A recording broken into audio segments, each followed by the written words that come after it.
Capítulo 12. Parte 2. Tentei forçá-la a recolher-se. Mas logo vi que o delírio, pois ela estava delirando, convenceram-me disso os seus atos seguintes, lhe deram uma força que ultrapassava, de muito, a minha. Não havia luar e tudo em volta jazia em nebulosa escuridão. Nenhuma luz brilhava nas casas, perto ou longe, todas se tinham apagado havia muito tempo, as do Morro dos Ventos Uivantes não se viam, mas ela afirmava que as via. Olhe! Exclamou, excitada. Lá está o meu quarto, com a vela e as árvores balançando diante dele, a outra vela acesa está na mansarda de Joseph. Ele fica acordado até tarde, não fica? Está esperando que eu chegue à casa para fechar o portão. Bom, vai ter de esperar um pouco, ainda. É uma viagem puxada e custosa, e temos de passar pela capela de Jim Merton. Muitas vezes desafiamos os seus fantasmas e um ao outro, ficando de pé entre as sepulturas e pedindo aos fantasmas que aparecessem. Mas, e a Tiv, se agora eu o desafiar, você aceitará? Se aceitar, eu ficarei do seu lado.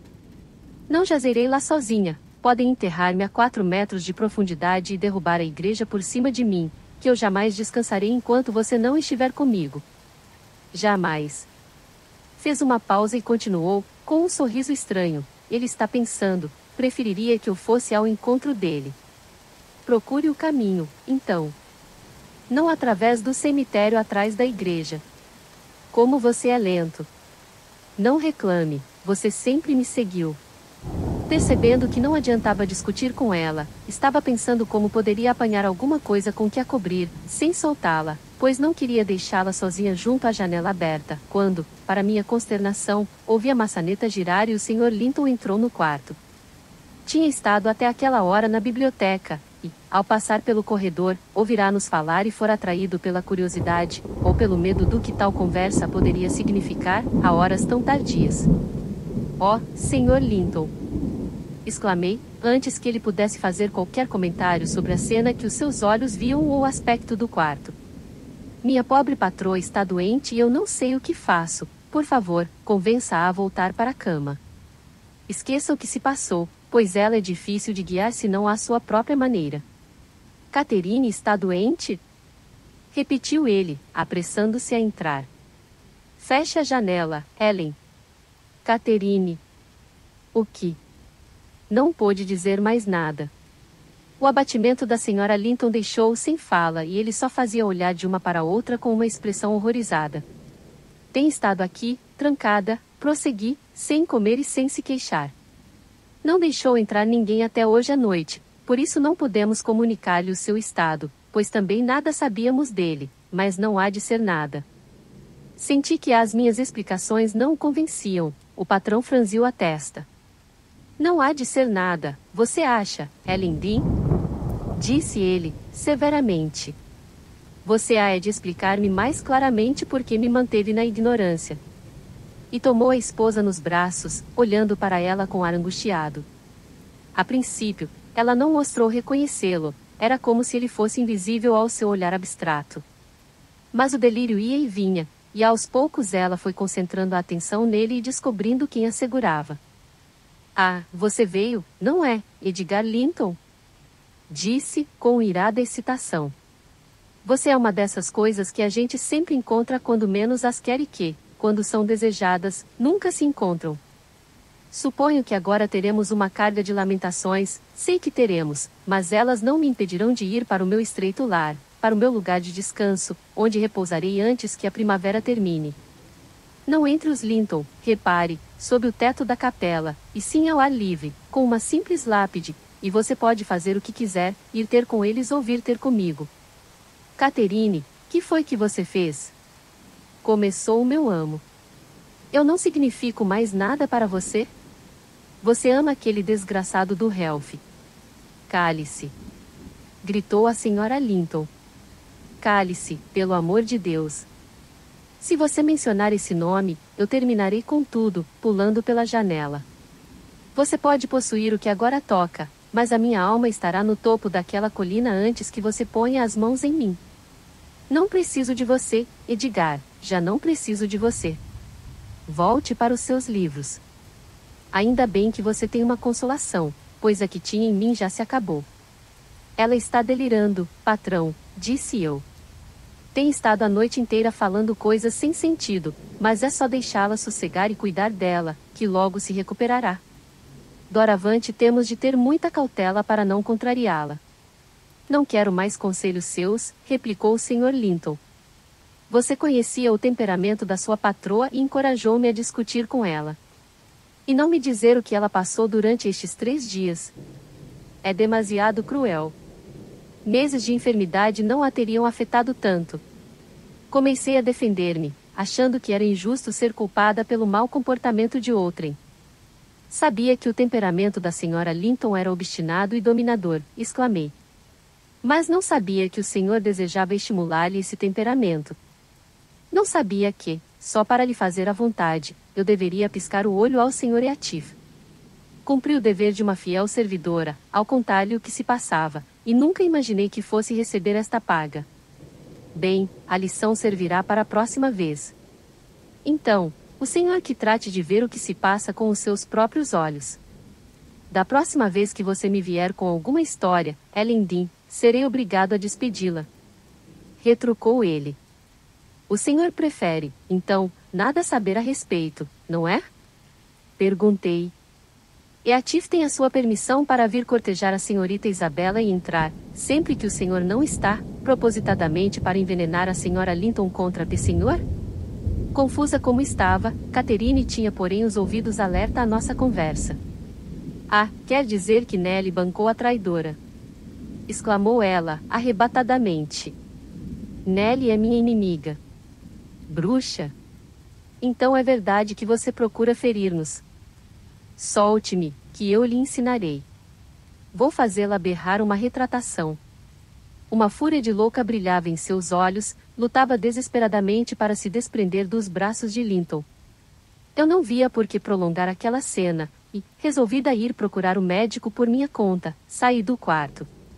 Ao atravessar o jardim, a caminho da estrada, num lugar onde há um gato de ferro na parede, para amarrar os cavalos, vi algo branco que se movia irregularmente, sem dúvida impelido por outra coisa que não o vento. Apesar da minha pressa, parei para ver o que era, para não me deixar levar pela convicção de que era uma criatura do outro mundo. Qual não foi a minha surpresa ao ver, mais pelo tato do que com a vista, a cadela de caça da senhorita Isabela, Fanny, suspensa por um lenço e quase estrangulada. Apressei-me a soltar o animal, levando-o para o jardim. Tinha-o visto seguir a dona escada acima, quando ela se recolhera, e pensava como poderia ter ido parar ali e que pessoa malvada quisera matá-lo. Ao desatar o nó, pareceu-me ouvir, à distância, o galope das patas de um cavalo. Mas havia tantas coisas para ocupar o meu pensamento, que mal liguei para aquilo, embora fosse estranho ouvir aquele barulho, às 2 da manhã. Felizmente, o Dr. Kenneth estava justamente saindo da sua casa para ir ver um doente na vila. Assim que lhe falei da enfermidade de Catherine, resolveu acompanhar-me.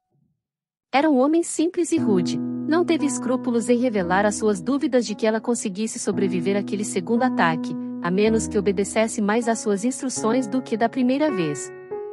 Nelly Dean, disse ele, não posso deixar de pensar que deve haver uma outra razão para a doença. Que se passa na granja? Tem-nos chegado aos ouvidos coisas estranhas.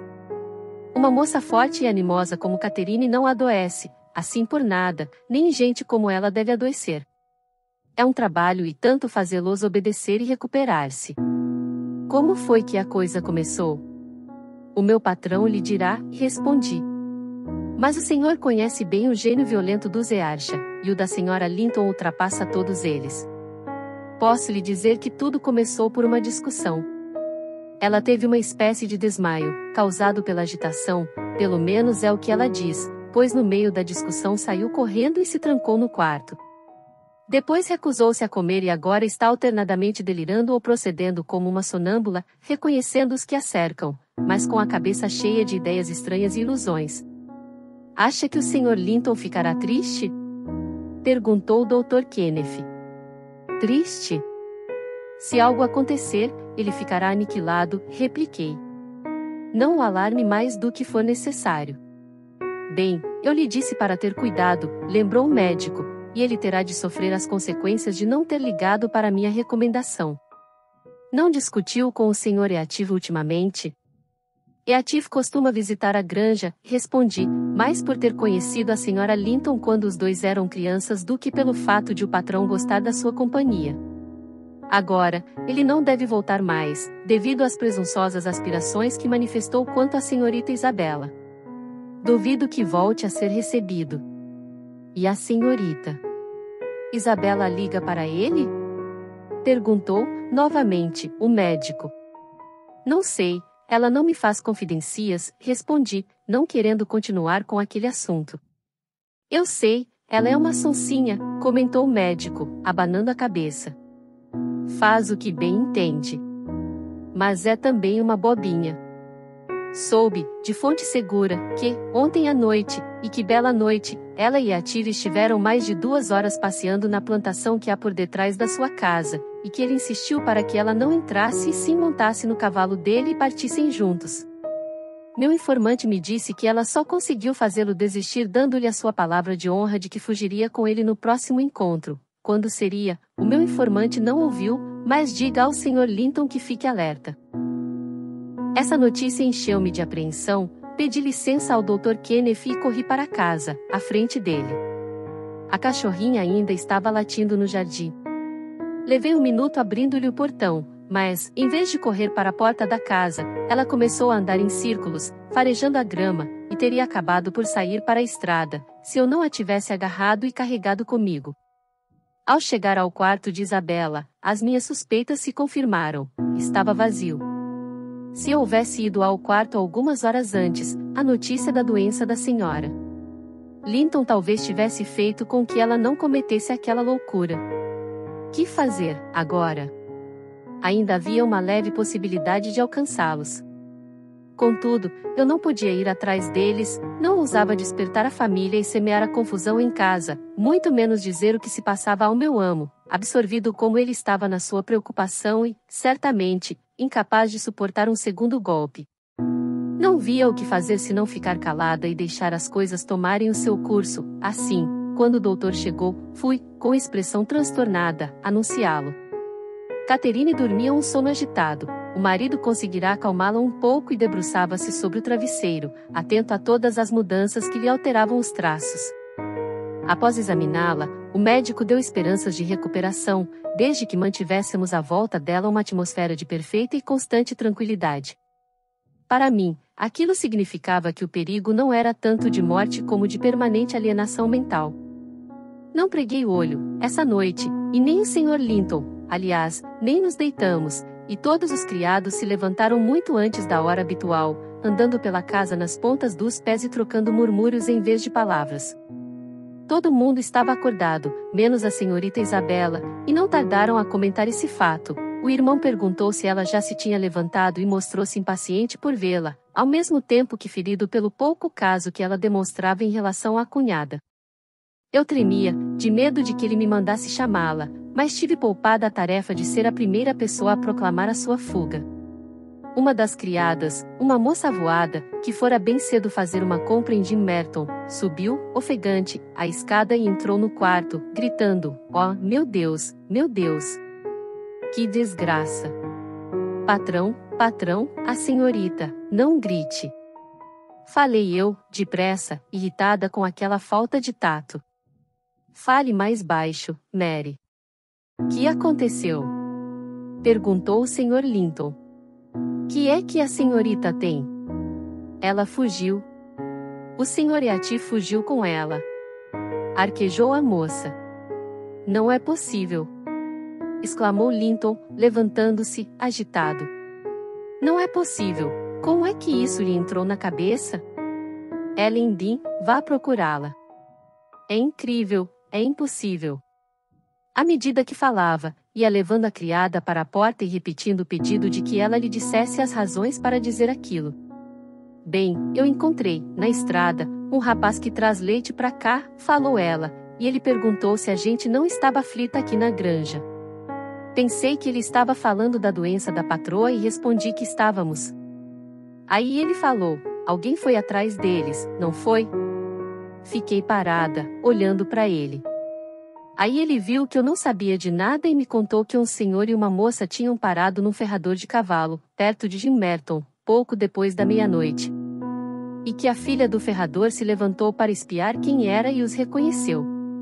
Reparou que o homem, o senhor Yatif, ele não se confunde com o outro, botou um soberano na mão do pai dela. A moça tinha uma capa tapando o rosto, mas pediu um copo de água e, quando bebeu, a capa caiu e a filha do ferrador a viu muito bem.